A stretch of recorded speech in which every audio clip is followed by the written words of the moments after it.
बिस्मिल्लाहिर्रहमानिर्रहीम, अस्सलामुअलैकुम। Special TV की ट्रांसमिशन हेल्थ स्पेशल में आपका मेज़बान प्रोफेसर हकीम सैफुल्लाह खान लोधी आपकी खिदमत में हाजिर है। ख़वातीनो हज़रात, जैसा कि आप जानते हैं कि हम हर बार एक नए मौजू के साथ आपकी खिदमत में हाजिर होते हैं। इस प्रोग्राम को करने का मकसद सिर्फ आप लोगों तक सेहत के हवाले से शऊर को फराहम करना है, ताकि आप हमारे माहिरीन की राय पर अमल करके सेहतमंद ज़िंदगी गुजार सकें। ख़वातीनो हज़रात, आज का भी हमारा मौजू जो है वो बहुत ही ज़बरदस्त मौजू है, और ये ऐसा मौजू है कि जो पाकिस्तान में 80% लोगों को लाहक होता है। और इस मौजू को डिस्कस करना इसलिए ज़रूरी था कि पब्लिक में इसकी बहुत ज़्यादा डिमांड थी। हमारे बहुत सारे जो अवामुन्नास में से जो हमारे लोग हैं वो ये कह रहे थे कि जी इस मौजू को आप ज़रूर डिस्कस करें आज के प्रोग्राम में।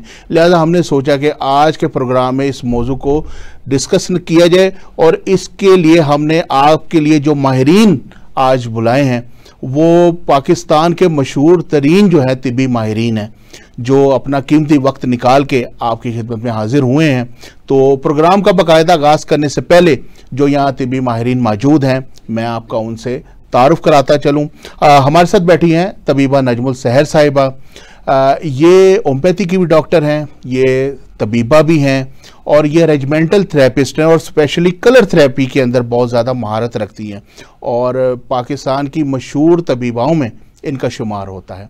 उनके साथ बैठी हैं डॉक्टर रुबाब। ये न्यूट्रिशन हैं और डाइटिशियन जो होते हैं, इलाज बिल ग़िज़ा से इलाज करती हैं, और पाकिस्तान की मशहूर तरीन जो है वो डाइटिशियन है, और इलाज बिल ग़िज़ा में जो है अपना एक नाम रखती हैं। और तीसरे नंबर पे बैठी हैं डॉक्टर फौजिया मेहरदीन साहिबा। ये होम्योपैथी की डॉक्टर भी हैं, ये तबीबा भी हैं, और ये अमराज़ मैदा जिगर पे बहुत ज़्यादा जो है वो महारत रखती हैं, और अल्लाह ताला ने इनके हाथ में बड़ी शिफा दी है, और पूरे पाकिस्तान में भी इनका बहुत नाम है। तो आप तीनों मेहमानों को हम जी प्रोग्राम में खुशामदीद कहते हैं। तो ख़वातीनो हज़रात, जो आज का हमारा मौजू है वो है कॉन्स्टिपेशन और पाइल्स के हवाले से, यानी कब्ज़ और बवासीर। इन दोनों का आपस में चूँकि ताल्लुक़ भी है, लिहाजा हमने सोचा कि इस प्रोग्राम को आज इकट्ठा किया जाए, क्योंकि कॉन्स्टिपेशन एक ऐसा मसला है जो पाकिस्तान में इस वक्त बहुत सारे जो है ना ख़वातीन हज़रात को लाक है, और बच्चों को भी ये मसला हो जाता है। यहाँ तक कि 1-2 दिन का जो बच्चा होता है वो भी इसमें मुब्तला होता है। तो लिहाजा कॉन्स्टिपेशन के साथ हमने पाइल्स को साथ अटैच किया है, ताकि जो पाइल्स का मसला है जिसे बवासीर कहते हैं, तो इसको भी हम आपस में डिस्कस कर सकें। तो पहला जो सवाल है वो मैं करूंगा डॉक्टर फौजिया मेहरदीन साहिबा से। अच्छा फौजिया साहिबा, ये बताइए कि जो है अपना बवासीर और पाइल्स, ये एक तिब्बी ज़बान में तो हम इसे कहेंगे बवासीर, और इंग्लिश में मेडिकल टर्म में हो गया पाइल्स, इसके साथ हो गया कॉन्स्टिपेशन। इन दोनों में क्या फ़र्क है और इनका क्या इनके आपस में ताल्लुक़ है, इसको ज़रा वजाहत फरमाइएगा। बिस्मिल्लाहिर्रहमानिर्रहीम। बहुत शुक्रिया पहले तो एक बार फिर आप मुझे बुलाने के लिए। जज़ाकल्लाह। अच्छा, अगर टॉपिक की तरफ आएँ तो बहुत ही एक आम सा टॉपिक जो अवामुन्नास में जो है बहुत ज़्यादा इसके बारे में चर्चा है, लोग इसके बारे में अक्सर आपस में जो है वो डिस्कशंस करते नज़र आते हैं। कब्ज़ जो है, कॉन्स्टिपेशन, इसको जो है अगर उम्मुल अमराज कहा जाए तो बहुत ही एक अच्छा इसके सूटेबल नाम है। बिल्कुल बिल्कुल बिल्कुल, क्योंकि ये एक ऐसी बीमारी है जो बहुत सी बीमारियों को आपस में रिलेट कर देती है। ठीक है, अब हमारा चूंकि टॉपिक जो है वो कॉन्स्टिपेशन और पाइल्स इन दोनों के हवाले से है, तो ये दोनों चूंकि एक ही ट्रैक की, एक ही सिस्टम की बीमारियां हैं, उस लिहाज से इनमें बहुत सी रिजेबलेंस है। बिल्कुल सही। लेकिन दोनों बीमारियां एक दूसरे से बिल्कुल मुख्तलिफ भी हैं। बिल्कुल सही। रिलेट भी करती हैं आपस में और मुख्तलिफ भी हैं। बिल्कुल सही। अगर हम सिर्फ कॉन्स्टिपेशन की बात करें तो उसका जो है सिलसिला उसमें ये है कि जब एक आदमी कंप्लेन करता है हार्ड स्टूल की, कि उसको स्टूल पास करना जो है वो बहुत डिफिकल्ट हो रहा है, ठीक है, तो उसको हम सिंपल कॉन्स्टिपेशन के अंदर कंसिडर करते हैं कि ये कब्ज़ है। अब वहाँ पर भी ये है कि कब्ज़, अगर एक पेशेंट को अल्टरनेट डे पे स्टूल आ रहा है तो वो कब्ज़ में हम उसको काउंट नहीं करेंगे। अच्छा। एटलीस्ट कम अज़ कम जो है एक हफ्ते में 3 बार से कम अगर कोई बंदा, कोई आम नॉर्मल इंसान जो है स्टूल पास करता है, तो देन हम उसको जो है ना कॉन्स्टिपेटेड जो है पर्सन काउंट करते हैं। ठीक है। और अगर हम आ जाए पाइल्स की तरफ, हेमोरॉइड्स दोनों जो है ये मेडिकल टर्म्स है, बीमारी एक ही है, बवासीर जैसे आपने कहा, लेकिन ये मेडिकल टर्मिनोलॉजी है, हेमोरॉइड्स है या पाइल्स है, दोनों एक ही बीमारी के दो मुख्तलिफ नाम है। इसमें होता ये है कि जब कॉन्स्टिपेशन थोड़ी सी सीवियर हो जाए और पेशेंट अपना जो उसका फुजला है, पाखाना है, उसको निकालने के लिए जब वो प्रेशर लगाता है, जब वो जोर लगाता है, तो उसकी वजह से जो उसके रेक्टम की वेन्स हैं वो थोड़ी सी मतलब फूल जाती हैं, फूल के नीचे की तरफ आ जाती हैं, फूल जाती हैं, लोकल एरिया में फूल जाए या नीचे की तरफ प्रोलैप्स कर दे, इन बोथ कंडीशन इसको जो है फिर हम वो हेमोरॉइड कंडीशन, बाद में यही ब्लड जो है वापस नहीं होता तो मसों की शक्ल इख्तियार कर लेता है। बिल्कुल, ये इसकी फर्दर कॉम्प्लिकेशन जैसे हम डिस्कस करेंगे लेटर ऑन। तो ये फिलहाल दोनों, यानी आपने बताया कि दोनों जो हैं अलग अलग जो है मर्ज हैं, लेकिन ये है कि इनका ताल्लुक जो है बहुत गहरा है, ताल्लुक बहुत गहरा है। बिल्कुल ठीक है, बिल्कुल। कब्ज जो है मतलब वो भी उसकी वजह बनती है पाइल्स की, और कई जगह पे जाकर पाइल्स भी कब्ज की वजह बनता है। बिल्कुल सही, बिल्कुल सही। अच्छा तबीबा नजमुल साहिबा, ये बताइएगा कि बहुत सारे लोग ना इसको संजीदा नहीं लेते, ठीक है, जिससे ये मर्ज बहुत ज़्यादा बढ़ जाता है। तो क्या इसके लिए एक हिकमत अमली अपनानी चाहिए कि लोग इसको जब ये इब्तदा हो इसकी तभी ट्रीटमेंट इसका करवा लें? इसके बारे में आप क्या राय रखती हैं? जैसे डॉक्टर फौजिया ने कॉन्स्टिपेशन का बताया, तो ये मर्ज चूँकि आम है तो इसकी तरफ इतना ज़्यादा ध्यान नहीं दिया जाता अभी। अब यही चीज़ें बढ़ती हैं आगे, लेकिन पाइल्स की एक वजूहात में से, कब्ज़ एक वजूहात में है, इसकी और भी बहुत सारी वजूहात, आम सा मसला समझ लेते हैं। एग्जैक्टली जी जी। तो वो इसको दूसरी बात ये कि शर्म की वजह से भी लोग इसको डिस्कस नहीं करते डॉक्टर के साथ जाके, वो आपस में तो बात कर रहे होते हैं, लेकिन इस वजह से भी वो हेजिटेट करते हैं इसका इलाज करवाने से कि ये एक शर्म वाली बात है, शायद बताना मुनासिब नहीं समझते भी, इसलिए भी ये मर्ज ज़्यादा बढ़ जाता है। और इसकी चूंकि स्टेजेस होती हैं, तो जब ये बहुत ज़्यादा क्रिटिकल कंडीशन में चला जाता है तो फिर पेशेंट जो है वो डॉक्टर से रब्ता करता है। बिल्कुल सही, बिल्कुल सही। अच्छा डॉक्टर, वो आप ये बताइएगा कि आप माशाल्लाह ग़िज़ा से इलाज करती हैं, और ग़िज़ा जो होती है हमारे जिस्म में बड़ा अहम किरदार अदा करती है, क्योंकि जितनी बीमारियां पैदा होती हैं वो डाइट की उसमें एक बड़ा किरदार होता है, ठीक है, सेहतयाबी में भी और बीमारी में भी। बहुत सारे लोग ऐसे होते हैं जो कार्बोहाइड्रेट का इस्तेमाल करते हैं, कार्बोहाइड्रेट के इस्तेमाल से जो होता है उनका वेट बढ़ जाता है, ठीक है। तो इसमें ये जो बीमारी है पाइल्स की और कॉन्स्टिपेशन की, ये किस हद तक जो है वो नुकसान देती है? मोस्टली 20% में फाइबर कम लेते हैं लोग। फाइबर यानी लेनी ज़रूरी होती है ना इसके अंदर? जी, फाइबर लेनी ज़रूरी होती है। जब फाइबर नहीं लेते तो हमारे वो उसमें कॉन्स्टिपेशन होने लग जाती है, उसमें हमारी कॉन्स्टिपेशन की वजह से हमारे आंतों पे दबाव पड़ता है, जिसमें हमारा बूवल मूवमेंट ठीक नहीं होता। इसकी वजह से हमारा पखाना स्टक हो जाता है और वो बाहर स्क्रीट आउट नहीं होता, बिल्कुल सही है, पास आउट नहीं होता बॉडी से, जिसकी वजह से वो पर्सन को पाइल्स होता है, बवासीर होने की प्रॉब्लम होती है, कॉन्स्टिपेशन होने की प्रॉब्लम होती है, और उनकी वजह से उनकी आंतें सूज जाती हैं, सोजिश हो जाती है उसमें, जिसकी वजह से जलन की बाइस उनको काफ़ी प्रॉब्लम रहती है। बिल्कुल सही है, बिल्कुल सही। यानी आप कहना चाह रही हैं कि इस कंडीशन के अंदर फाइबर का इस्तेमाल जो है बहुत ज़्यादा फ़ायदेमंद है। अगर फाइबर इस्तेमाल करेंगे तो इसमें जो है इस मर्ज से काफ़ी हद तक जो है डाइट के जरिए निजात मिल सकती है। जब हम कार्ब्स वगैरह ज़्यादा लेते हैं तो हमारा फाइबर का कंटेंट कम होता है, उससे हमारी चिकनाई से हमारी बॉडी में हमारी बूवल मूवमेंट भी ख़राब होती है। अच्छा ये बताइएगा सहर साहिबा, आपके तिब्बी पॉइंट ऑफ व्यू से जो हमारा जिगर होता है ये बाइल प्रोड्यूस करता है, ठीक है, और बाइल प्रोड्यूस करके हमारे जो गॉल ब्लैडर के ज़रिए इसको मैदा और आंतों के अंदर फेंकता है, जिससे चिकनाहट पैदा होती है। तो जिगर का भी इसके अंदर जो है कितना रोल है, इसको ज़रा थोड़ा सा हमारे नाजरीन को बताइएगा। मेन वजह अगर कॉन्स्टिपेशन की देखी जाए तो उसके पीछे लीवर ही काम कर रहा होता अच्छा है। अगर लीवर डिसफंक्शन है या स्लगिश है या फैटी लीवर है या उसके फंक्शंस में डिस्टर्बेंस आ गई है या स्ट्रेस लेवल आपका बहुत ज़्यादा रह रहा है या आप चिकनाइयाँ ज़्यादा खा रहे हैं और उसको कंज्यूम कम कर रहे हैं, बॉडी को हरकत नहीं दे रहे हैं, तो इन बहुत सारी वजूहात के साथ अगर मिर्च मसाला ज़्यादा इस्तेमाल किए जा रहे हैं, आपकी रात की नींद बेहतर नहीं है, रातों को आप जाग रहे हैं और जिगर को आप डिटॉक्सिफिकेशन का टाइम नहीं दे रहे हैं, बिल्कुल सही। तो फिर ये बहुत सारी चीज़ों को लीड करती है कॉन्स्टिपेशन की शक्ल में, और कॉन्स्टिपेशन फिर बाद में पाइल्स को भी लेके जाती है। बिल्कुल सही। और इसके पीछे मेन वजह हमारा लीवर होता है। लीवर होता है, या जब इसका मेटाबॉलिज्म जो होता है, जब इसका वर्क नहीं करता भी उस वजह से भी ये प्रॉब्लम आती है, उसका अमल सुस्त हो जाता है। आपने जैसे अभी बच्चों की बात की थी कि कॉन्स्टिपेशन बच्चों में भी होती है, तो मेन वजह उसकी भी यही होती है कि उनका लीवर ठीक से काम नहीं कर रहा होता। ड्यूरिंग प्रेगनेंसी उनको मदर को फॉलिक एसिड बहुत ज़्यादा खिला दिया जाता है, या ऐसी चीज़ें इस्तेमाल करवाई जाती हैं जिसकी वजह से बच्चे का जिगर इफेक्ट हो जाता है। आप देखें कि तिब्बी तौर से बच्चे तो बलगमी मिजाज के होते हैं। एग्जैक्टली, उनको होना नहीं चाहिए ऐसा। लेकिन वो चूँकि आपने जैसे बात बड़ी आपका हिकमत भरा जवाब है कि मदर जो होती है ड्यूरिंग प्रेगनेंसी फॉलिक एसिड का इस्तेमाल बहुत ज़्यादा करती हैं, जिस वजह से बच्चे के अंदर इस चीज़ का इफेक्ट आता है। बिल्कुल सही है।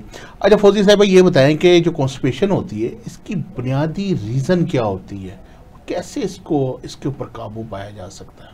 देखिए, कॉन्स्टिपेशन जो है वो चूंकि बहुत कॉमन मर्ज है, तो इसकी जो वजूहात हैं वो भी बहुत सी कॉमन हैं। अच्छा, ठीक है। और यही वजह है कि अक्सर लोग इसको जो है ना इतना बॉदर नहीं करते, इसको बहुत ही एक जो है ना वो मतलब लाइट सा जो है मर्ज जो है उसको काउंट करते हैं, इसकी तरफ ध्यान नहीं देते, इसके ट्रीटमेंट की तरफ, क्योंकि वजूहात बहुत कॉमन सी हैं, सिंपल सी।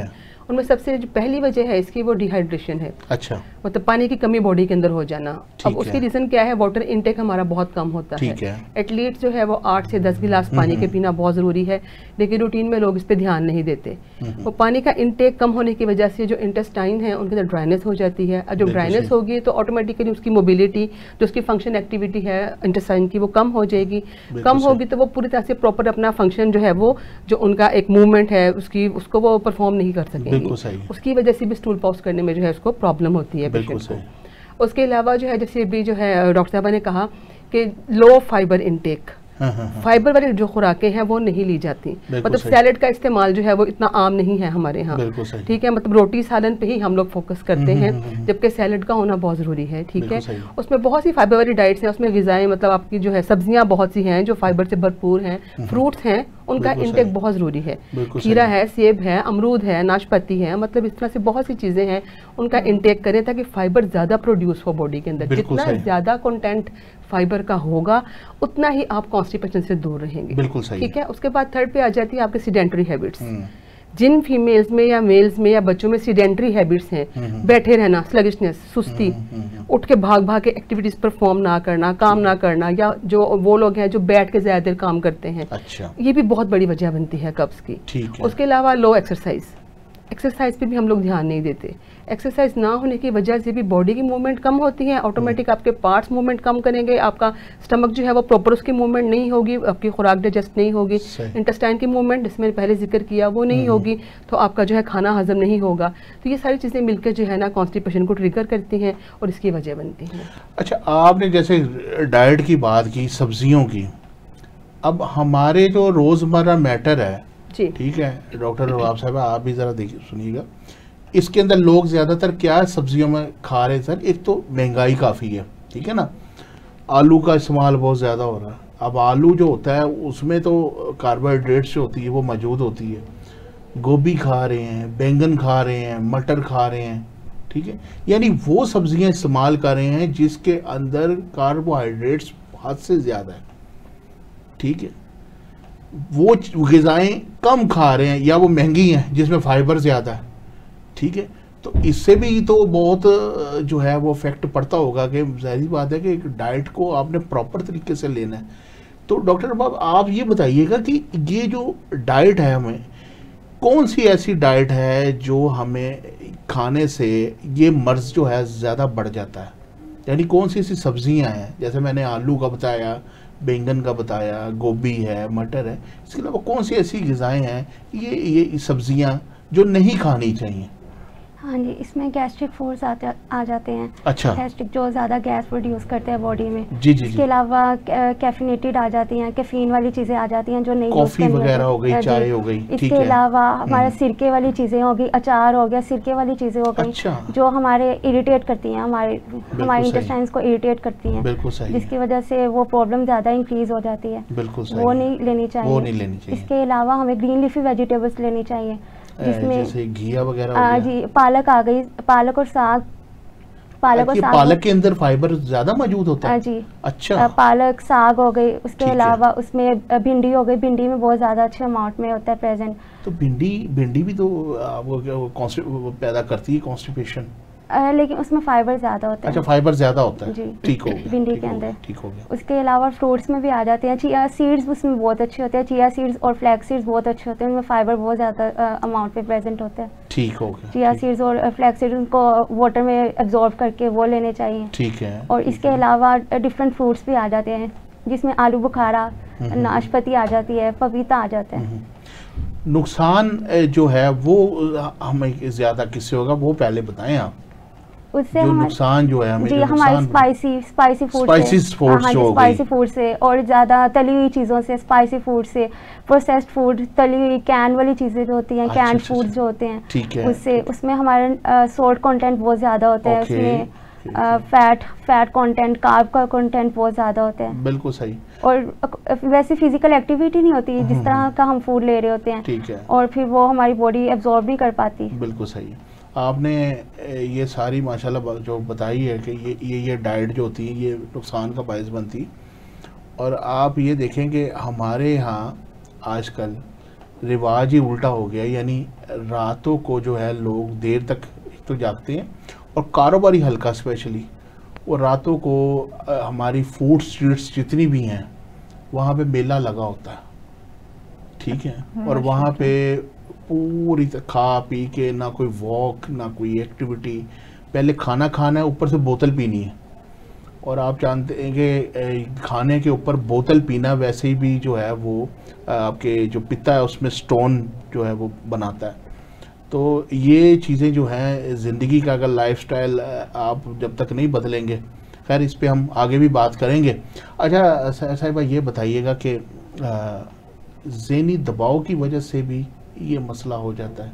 बाज़ लोग होते हैं उनके ऊपर स्ट्रेस होता है, डिप्रेशन होता है, जिससे उनका स्टमक मुतासर होता है, स्टमक की वजह से उनकी इंटेस्टाइन्स जो होती हैं वो मुतासर होती हैं, तो उस वजह से भी ये होने का होता है। पाइल्स का हम डायरेक्ट नहीं कह सकते कि स्ट्रेस ही एक कॉज है, अच्छा। लेकिन ये उसकी तरफ लेके जाता है, क्योंकि स्ट्रेस लेवल अगर ज़्यादा रहता है, आपके ऊपर वर्कलोड ज़्यादा है, आप अपने आप को अच्छी तरह से मेंटेन नहीं कर पा रहे, रूटीन लाइफ आपकी बहुत ज़्यादा टफ है, सेडेंटरी हैबिट्स हैं और ईटिंग हैबिट्स आपकी अच्छी नहीं है, और डिहाइड्रेशन है आंतों में, जैसे कि डिहाइड्रेशन नहीं होती, अच्छा। तो ये सारी चीज़ें इस तरफ लेके जाती हैं। ठीक है। टेंशन भी एक कॉज तो करती है, लेकिन ये डायरेक्ट पाइल्स की तरफ नहीं लेके जाती, बल्कि पाइल्स होने की वजह के बाद भी अक्सर ज़्यादा लोग स्ट्रेस में या टेंशन में चले जाते हैं, क्योंकि एक ये ऐसा मर्ज है कि इसकी दो तरह से टाइप्स समझ लेना कि एक इसमें बादी बवासीर है और एक खूनी बवासीर है। बिल्कुल सही है। अब जो बादी बवासीर है उसको आमतौर पर रीही बवासीर भी कहा जाता है, उसमें सिर्फ मस्से होते हैं और या उसमें सिर्फ ब्लीडिंग नहीं होती, लेकिन स्ट्रेनिंग होती है और पेन होती है, जलन होती है, तो बेसिकली ये खुश्की का मर्ज होता है। जब आंतों में खुश्की आ जाती है तो पाइल्स में भी उसी तरह की कंडीशन बनती है, तो दिमाग में भी खुश्की आ जाती है, तो एक स्ट्रेस लेवल आपका इससे ज़्यादा बढ़ जाता है, आदमी टेंशन में आ जाता है। तो जो खूनी बवासीर है, फिर उसमें ये जब खुश्की की इंतहा हो जाती है तो वो जो पोर्टल वेन्स के ऊपर जो प्रेशर पड़ जाता है तो वो फटना शुरू हो जाती हैं, जब वो फटेंगी तो फिर उससे ब्लीडिंग आना शुरू हो जाती है, और पाइल्स बाज़ बाहर भी फील होना शुरू हो जाते हैं। बिल्कुल सही, बिल्कुल सही, बिल्कुल सही। हमारे ना प्रोग्राम में जो उसमें एक सेगमेंट होता है ब्रेक का, तो हम मेरे हाल ब्रेक की तरफ जाते हैं। तो ख़वातीनो हज़रात, वक्त हुआ ब्रेक का, मिलते हैं ब्रेक के बाद। वेलकम बैक नाजरीन, आप देख रहे हैं हेल्थ स्पेशल, और हमारे साथ मौजूद हैं तबीबा नजमुल सैर साहिबा, डॉक्टर रुबाब, और उनके साथ बैठी हैं डॉक्टर फौजिया मेहरदीन साहिबा, जो हमें कॉन्स्टिपेशन और पाइल्स के बारे में अवेयरनेस दे रही हैं। अच्छा डॉक्टर रुबाब, जैसे मैंने अभी जिक्र किया कि लोग जो हैं आजकल फूड स्ट्रीट के ऊपर बहुत ज़्यादा रुझान है। देखिए अल्लाह ताला ने जो रात है ना वो सोने के लिए बनाई है, और दिन जो है वो काम के लिए बनाया है, ठीक है ना, लेकिन लाइफस्टाइल इसके अंदर बहुत ज़्यादा इफेक्ट करता है। रातों को लोग जो है कहते हैं ना कि सुबह का जो खाना है ना वो शहाना होना चाहिए, जो नाश्ता है आपका, दोपहर का जो है वो दरमियाना, और रात का फ़कीराना, लेकिन कॉन्सेप्ट जो है बदल गया। मैं हर प्रोग्राम में यही बात करता हूँ और इसलिए करता हूँ कि ये हमारी ज़िंदगी की बुनियादी ज़रूरत है, ठीक है ना। तो आप इसमें ये चीज़ देखें कि इस चीज़ ने हमारे अंदर बीमारियां भी उस हिसाब से पैदा करनी शुरू कर दी हैं। यानी अगर आप सुबह को जो है वो 2-2 बजे सो के उठ रहे हैं दोपहर को, और आपकी रूटीन सारी ख़राब है, और 6 बजे 7 बजे जो है वो नाश्ता हो रहा है, और फिर बर्गर, फास्ट फूड और तली हुई चीज़ें और मिर्च मसालेदार चीज़ें, तो इसके बारे में आप क्या हमारे अवाम नास को बताएंगे कि इसका बॉडी में हमारे कितना नुकसान होता है? इसके बारे में ज़रा थोड़ा सा बताइएगा। इसके साथ, इन चीज़ों के साथ हमने अपना वाटर कंटेंट नहीं ठीक रखा। अच्छा, वाटर यानी कंटेंट पानी का इस्तेमाल ज़्यादा करनी चाहिए। अच्छा, इसकी अगर हम वाटर कंटेंट हमारा ठीक नहीं है तो हमारा स्टूल हार्ड होगा। अच्छा, स्टूल हार्ड, वो हमारी बॉडी से सेक्रेट आउट नहीं ठीक से होगा, हमारा पास आउट नहीं ठीक से होगा। ठीक है। और ऊपर से हम तली हुई चीज़ें, हम मसालेदार चीज़ें खा रहे हैं, बिल्कुल सही है, जिसकी वजह से हमारी जो से हमें पहले कॉन्स्टिपेशन है, उसकी वजह से हमारी जो सी हार्मोनल वेन्स हैं उसके अंदर सोजिश हो जाएगी, उसमें वजन पड़ेगा और बैठे रहना, और फिजिकल एक्टिविटी भी अच्छी नहीं है, उसकी वजह से हमारे बैठे रहने की वजह से हमारा उसके बाद वजन पड़ेगा, और वो सोजिश की वजह से हमारी तकलीफ होगी, तकलीफ और बढ़ेगी, और उसकी और कॉन्स्टिपेशन का और ज़्यादा बढ़ेगा, पायल्स ज़्यादा बढ़ेगा उसकी वजह से। बिल्कुल सही, बिल्कुल सही है। अच्छा फौजी साहब भाई ये बताएं कि जैसे इन्होंने बताई हैं ये कुछ सिम्टम्स बताए हैं, आप इसके ऊपर कौन से जो कुछ सिम्टम्स ऐसे बताए हैं? बाज़ लोग होते हैं कि उनको रेक्टम वाली जगह के ऊपर बहुत ज़्यादा मर्चे भी जैसे होती है, जलन, उस तरह का भी एहसास होता है। ये इसकी इब्तदाई अलामात होती हैं। इसकी थोड़ी सी ज़रा सिम्टम्स को ज़रा डिफ़ाइन कीजिए ताकि हमारे नाजरीन को ना इस मर्ज़ को समझने में आसानी हो, ताकि किसी के साथ ये मसला हो तो वो मौके के ऊपर इसका इलाज करवा सके। जी देखिए, कॉन्स्टिपेशन के जो सिम्टम्स हैं वो तो पहले डिस्कस हो चुकी हैं कि मतलब आपको स्टूल पास नहीं हो रहा, एटलीस्ट हफ्ते में 3 दफ़ा जो है ना ऑन द अल्टरनेट डे भी अगर आप स्टूल पास करते हैं तो नॉर्मल है। इससे कम पे अगर जाते हैं तो वो कॉन्स्टिपेशन है। ठीक है, ये तो उसकी होगी बेसिक सिम्टम्स। इसके बाद जो है इसकी जो फर्दर हम सिम्टम अगर हम देखें तो उसमें पेट का फिर भारीपन हो गया, पेट में वजन का एहसास, गैस बहुत ज़्यादा बन रही है, ये सारी सिम्टम कॉन्स्टिपेशन के अंदर आती हैं। ठीक है। अगर हम बात करते हैं पाइल्स की, हेमोरॉइड्स की, उसके सिम्टम जो है वो थोड़ा चेंज हो जाती हैं फिर, और वही सिम्टम्स ऐसी हैं जो कॉन्स्टिपेशन को पाइल्स के साथ डिफर करती हैं। बिल्कुल सही। ठीक है। उसमें सबसे पहली सिम्टम जो है कि कॉन्स्टिपेशन तो है या नहीं है, मतलब जरूरी नहीं है कि हर पाइल्स में कॉन्स्टिपेशन हो। ठीक है। दोनों का ताल्लुक बहुत गहरा है, लेकिन हर पाइल्स में कॉन्स्टिपेशन नहीं होती। ठीक है। अगर तो कॉन्स्टिपेशन है या नहीं, रेक्टम में बर्निंग का एहसास बहुत ज़्यादा होता है। ठीक है। कोई स्पाइसी फूड लिया आपने, उसके बाद आप स्टूल पास करने गए हैं तो उस वक्त जो स्टूल पास करते हुए भी आपको मिर्चें लगने का एहसास, ऐसा ही है, हरारत, बहुत ज़्यादा हीट रेक्टम पे। ठीक है। फिर कई दफा जो है पेशेंट रेक्टम में पेन की भी कंप्लेन करता है। ठीक, ये सिम्टम वो है जो मैं लोकलाइज। ऐसे भी होते हैं कि हमारे जब मतब के ऊपर मरीज आते हैं तो वो वहाँ बैठे बैठे जो होते हैं बेचारे कर्ब से गुजर रहे होते हैं। देखिए, जो हेमोरॉइड का पेशेंट है ना, अगर तो सिम्टम सिर्फ उसकी एक्सटर्नल है जिसमें बर्निंग हो गई, पेन है, उसमें वो किसी हद तक कंफर्टेबल हो जाता है पेशेंट, या उसको बर्दाश्त कर लेता है। लेकिन जो जैसे ही वो उसके सिम्टम जो है थोड़ा सा डेवलप मजीद होके और वो मोकों की सूरत में आ जाए, ये एक लंप की फॉर्म में जो है गिल्टी टाइप चीज जो है रेक्टम में बन जाए, ज्यादा स्वेलिंग की वजह से वेन्स की, फिर उसको ऐसे पेशेंट के लिए बैठना बहुत मुश्किल होता है। वो ज्यादा देर स्ट्रेट बैठ नहीं सकता। ठीक है। तो ये भी एक बहुत बड़ी जो है ना सिम्टम है हेमोरॉइड्स की या पाइल्स की। अच्छा, इसमें हमने भी जिक्र किया कि वो जो है बर्निंग का सिस्टम जो है वहाँ पर बर्निंग होती है। उसके अलावा खारिश, रात को सोते हुए जागते हुए रेक्टम पे बहुत ज़्यादा खारिश ऐसे पेशेंट को जो है वो होती है। फिर जब फर्दर मजीद ये प्रोसीड करता है, सिलसिला पेशेंट ट्रीटमेंट नहीं ले रहा है, उस पर ध्यान नहीं दे रहा है, तो ये फर्दर जो है फिर ये मतलब एक्सीड कर जाता है। फिर क्या होता है कि वो जो अंदर वेन्स के अंदर जो स्वेलिंग हुई है, उस स्वेलिंग होने की वजह से उसका साइज थोड़ा बढ़ जाता है। ठीक है। साइज बढ़ने की वजह पे जब वहाँ पे रश ऑफ ब्लड होगा तो वो ब्लड उसमें अकोमोलेट होना शुरू हो जाएगा। ठीक है। ठीक है।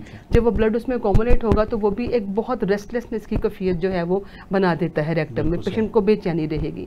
और जब दोबारा प्रेशर पड़ेगा स्टूल पास करते हुए उसमें, तो वो प्रेशर की वजह से जो वो वेन्स हैं वो रप्चर हो जाती हैं, और रप्चर होकर वो ब्लीड करती हैं।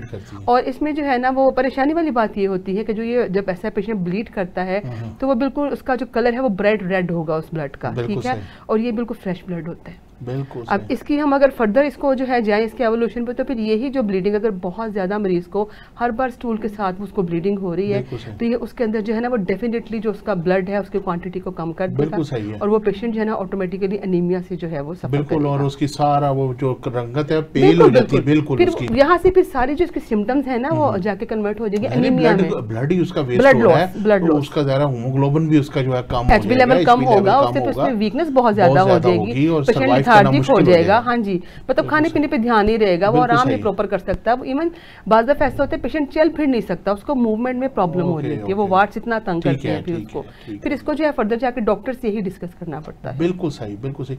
अच्छा सहर साहिबा, आप ये बताइएगा कि आपने अभी प्रोग्राम शुरू में कहा मरीज बाज का शर्म की वजह से नहीं बताते ये मर्ज, तो अगर वो इसी तरह से शर्माते रहें या अपना मर्ज नहीं बताते तो ये मर्ज किस हद तक संजीदा होकर खतरनाक हो जाता है? जाहिर है कि जब ब्लीडिंग बहुत ज़्यादा होना शुरू हो जाएगी तो बाज़ मरीज तो बेहोश भी हो जाते हैं। ठीक है। तो घर वाले फिर कॉन्शियस हो जाते हैं ना कि भाई इसके साथ क्या इशू है, तो डॉक्टर के साथ कंसल्ट तो करना ही पड़ता है उसे। अब इसकी बेसिकली इसकी स्टेजेस होती हैं कि फर्स्ट में सिर्फ फ्रेश ब्लड पास हो रहा होता है मोशन के साथ, ठीक है, तो उसको इतना वो वैल्यू नहीं दे रहा होता कि कभी कभार ऐसा हो रहा है तो इट्स ओके।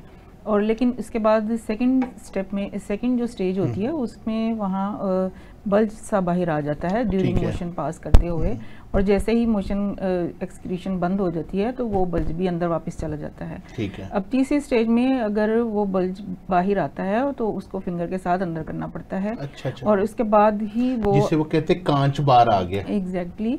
तो ये तीसरी स्टेज होती है। चौथी में ये होता है कि स्टूल पास हो रहा है या नहीं हो रहा, लेकिन वो बल्ज बाहर ही मौजूद रहता है। अब ये कंडीशन तकलीफ दे होना शुरू हो जाती है, पेशेंट के लिए बैठना लेटना भी इवन के मुश्किल हो जाता है, वो किसी कंडीशन में अपने आप को कंफर्टेबल महसूस नहीं करता। और मोस्टली पेशेंट इस कंडीशन में जब आ जाते हैं तो फिर वो डॉक्टर से कंसल्ट करते हैं। असल में अगर वो पहली स्टेज पर ही अगर कंसल्ट कर लें तो इसको उसी वक्त काबू में किया जा सकता है। बाज लोग तो इसको सर्जरी की तरफ भी ले जाते हैं, वो समझते हैं कि शायद सर्जरी ही इसका हल है, लेकिन बहुत सारे पेशेंट आपने भी अपनी प्रैक्टिस में देखे हैं और मैं भी देखती हूँ कि सर्जरी करवाने के बावजूद ये मर्ज दोबारा लौट कर आता है। तो सर्जरी भी इसका कोई वाहिद हल नहीं है, इसको आप नेचुरल तरीके से ही अपनी लाइफस्टाइल को चेंज क्या आप इसको कंसीडर कर देंगे? तिब्बे यूनानी में इसका ट्रीटमेंट किस तरह से हो सकता है, या इसके लिए हमें क्या लाइफस्टाइल अपना चेंज करना पड़ेगा? अगर फर्स्ट 2 स्टेजेस हैं तो उसमें तो आपकी डाइट, आपका लाइफस्टाइल, आपका खाने पीने का तरीका, आपकी हैबिट्स ही आपको बेहतर कर सकती हैं। जैसे आप किचन से आप ज़ीरा ले लें, उसका कहवा इस्तेमाल करना शुरू कर दें। पिछले ज़माने में तो लोग त्रिफला का इस्तेमाल भी करते थे, लेकिन अब चूंकि हमारा लाइफस्टाइल चेंज हो गया है तो ये अब हर एक को सूट नहीं करता, और ये भी सिर्फ इब्तदाई स्टेज पे सूट करता है जिसमें हरड़, भेड़ा और आंवला इसकी एक रेशो होती है जिसको इस्तेमाल करवाया जाता है। तो ये जब सेकंड थर्ड स्टेज हो जाती है तो फिर वहाँ ये काम नहीं करता। बाद लोग समझते हैं कि शायद दूध के इस्तेमाल से, उसमें देसी घी के इस्तेमाल से इसको ठीक हो जाएंगे, तो ये भी पहली दूसरी स्टेज पर ही काम करता है। बिल्कुल सही।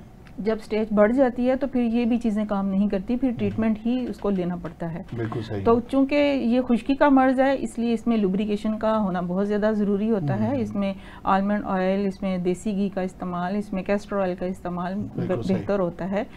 इवन पेट के ऊपर भी कैस्टर ऑयल को मसाज किया जा सकता है, और ल्यूक वार्म वाटर में बिठाकर पेशेंट को कंफर्ट किया जा सकता है। एक्सटर्नली आप विच हेजल की ट्यूब्स मिल जाती हैं जिसको हेमामेलिस कहते हैं, इसकी ट्यूब्स को, इसके पैड्स भी मिल जाते हैं, इसके वो वाइप्स भी मिल जाते हैं जो एक्सटर्नली कंफर्ट करते हैं पेशेंट को। तो ये बहुत सारी चीज़ें ऐसी हैं जिनको मैनेज किया जा सकता है और इस मर्ज से निजात हासिल की जा सकती है। तिब्बे यूनानी में इसका बेहतरीन इलाज है, बेहतरीन इलाज मौजूद है। बिल्कुल सही है।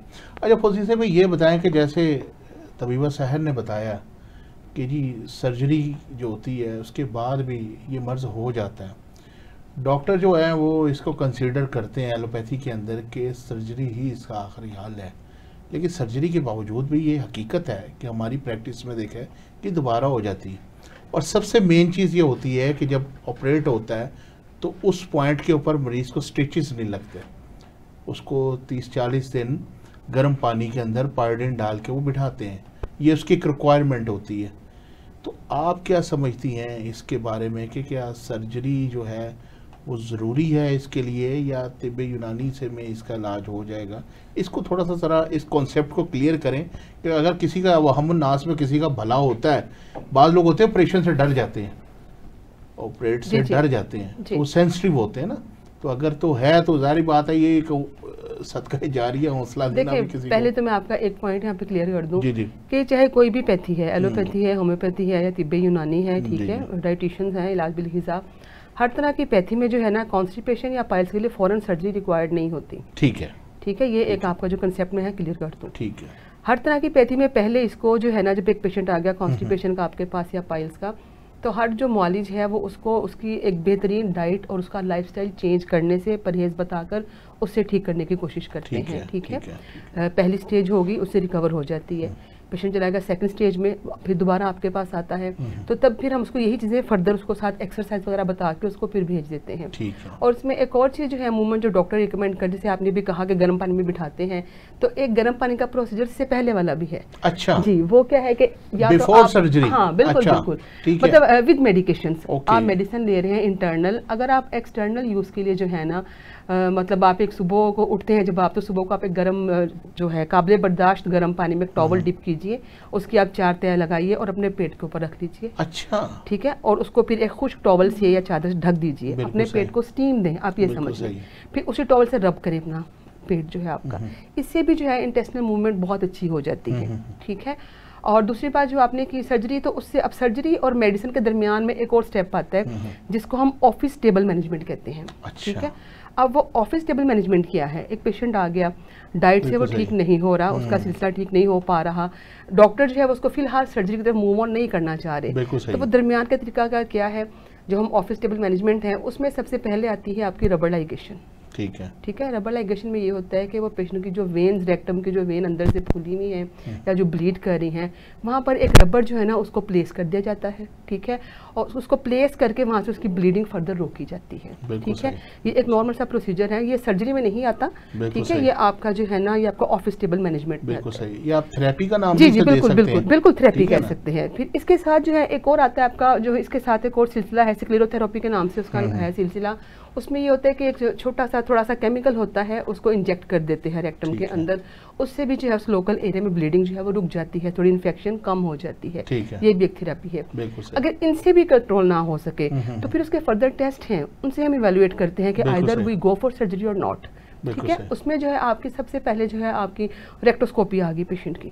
ठीक है, आपने जो है उसकी पहले आपने उसका सबसे पहले फिजिकल एग्जामिनेशन किया। ठीक है, जो आपने नेकेड आई से करना है, आपने देखना है कि उसके रेक्टम के इर्द गिर्द बाहर की सिचुएशन क्या है, उससे आपको क्लियर हो गया, कोई पॉइंट रह गया तो फिर हम उसके बाद जाते हैं उसका इंटरनल एग्जामिनेशन करने। ठीक है, वो कहलाता है डिजिटल एग्जामिनेशन। उसमें आप एक ग्लव फिंगर के साथ जो एग्जामिन करते हैं, रेक्टम के अंदर फिंगर डॉक्टर इंसर्ट करता है और वो अंदर कोई किसी किस्म का कोई उभार, उसे कोई अंदर कोई वाट, कोई वेन्स की स्वेलिंग कितनी है, अंदर जो है वो नैरो कितना हो गया, उसका पार्ट जो उसकी कैनाल है पूरी, ये जो है ना हम डिजिटल एग्जामिनेशन में करते हैं। ठीक है, इसके बाद फिर थर्ड पे जाके आता है आपका कोलोनोस्कोपी। ठीक है, उसमें हम उस कोलोन के अंदर जो है एक जो मतलब बहुत स्मॉल और सॉफ्ट सी एक रबर लाइक ट्यूब होती है, उसको इंसर्ट करके तो उसको जो है ना फिर अंदर से देखा जाता है कि कोलोन की क्या कंडीशन है। वहां तक अगर फिर भी जो है वहाँ पे प्रॉब्लम परसिस्ट कर रही है तो फिर उसके बाद नेक्स्ट जो बारी आती है आपकी सेगमाइडोकोलोपी की। अच्छा फौजी साहिबा, हमारे पास है टाइम बहुत ज़्यादा ही शॉर्ट। ठीक है, क्योंकि जो है हमने इसको वाइंड अप करना है, तो एक अहम सवाल जो था वो आप तो बड़ी ज़बरदस्त इंफॉर्मेशन दे रही, वो था कलर थेरेपी के हवाले से कि कलर थेरेपी के अंदर जो है इसका इलाज कितनी हद तक मुमकिन है। तो ये हमारे पास कलर थेरेपिस्ट बैठी हुई हैं, तो ये मुझे सर बता दीजिए मुख्तसर सा कि कलर थेरेपी इसके अंदर कितनी इफेक्टिव है। कलर थेरेपी में बहुत शॉर्ट सा आपने इसका जो रीही बवासीर होती है, जी जी जी, जिसमें मुझसे ब्लीडिंग नहीं होती, उसमें आप नीला कलर इस्तेमाल करते हैं, आसमानी रंग का पानी बनाया जाता है धूप की रोशनी से। अच्छा, वो सुबह शाम इस्तेमाल करवाया जाता है। इसके कपड़े के पैड बना के उसको गीला करके मुतासरा जगह पे भी रखा जाता है ताकि वो जलन और दर्द को कंफर्ट मिल सके। इसके साथ येलो कलर का पानी भी इस्तेमाल करवाया जाता है सुबह शाम। और जो खूनी बवासीर होती है उसमें उसमें सब्ज कलर का पानी सुबह शाम इस्तेमाल करवाया जाता है। ग्रीन आ जाता है। हाँ जी, ठीक है। और आसमानी रंग की जो पट्टियां हैं वो इस्तेमाल करवाई जाती हैं एक्सटर्नली। और ऑरेंज रंग का पानी दिन में एक दफ़ा इस्तेमाल करा जाता है। क्योंकि ब्लीडिंग होने के बाद वो पेशेंट एनीमिक हो जाता है और लेथार्जिक रहना शुरू हो जाता है, तो फिर वो इसकी कमी को भी पूरा कर देती है। बिल्कुल सही है। आप तीनों का जी बहुत शुक्रिया, आप हमारे प्रोग्राम में तशरीफ़ लाई, अपना कीमती वक्त निकाला। इंशाल्लाह दोबारा किसी प्रोग्राम में आपको ज़रूर दावत देंगे। तो ख़वातीनो हज़रात, हमारे साथ बैठी थी तबीबा नजमुल सहर, डॉक्टर रुबाब, डॉक्टर फौजिया मेहरदीन साहिबा, जो आपको कॉन्स्टिपेशन और पाइल्स के बारे में अवेयरनेस दे रही थी। उम्मीद है आपको हमारा प्रोग्राम पसंद आया होगा और आप हमारे इन माहिरीन की राय पे अमल करके एक अच्छी और हेल्दी लाइफ ज़रूर गुजारेंगे। तो प्रोग्राम का वक्त अपने अख्ताम पर पहुंचता है, तो अपने मेज़बान प्रोफेसर हकीम सैफुल्लाह खान लोधी को इजाज़त दें। इंशाल्लाह हाजिर होंगे अगले प्रोग्राम में एक नए मौजू, एक नए मेहमान के साथ। तब तक अल्लाह हाफ़िज़।